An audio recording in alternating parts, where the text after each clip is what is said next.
சரோஜினி நாயுடு இவங்கெல்லாம் வந்து மறைமூர்த்தி ஒரு முறை வந்து காந்தியடிகளை தில்லியில சந்திச்சிருக்காங்க. அப்போ வந்து ரகுபதி ராகவ ராஜாராம்ங்கிற பாடலை பாடியிருக்காங்க. அப்போ வந்து காந்தி என்ன சொல்லியிருக்கிறாரு, ஒரு பாட்டை கேட்டு அந்த பாட்டை பாட சொல்லியிருக்கிறாரு. அந்த பாட்டு வந்து 1947 காந்தி பிறந்த நாள் அன்று சென்னை வானொலி வந்து ஹரிதும் ஹரோ என்னும் மீரா பஜார் பாடலை வந்து ஒளிபரப்பு.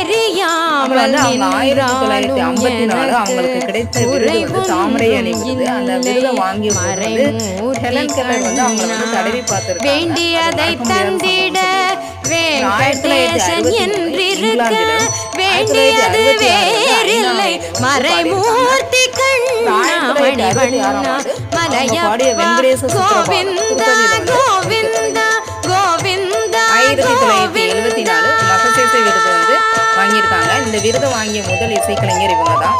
அப்புறம் இந்தியாவின் மிக உயரிய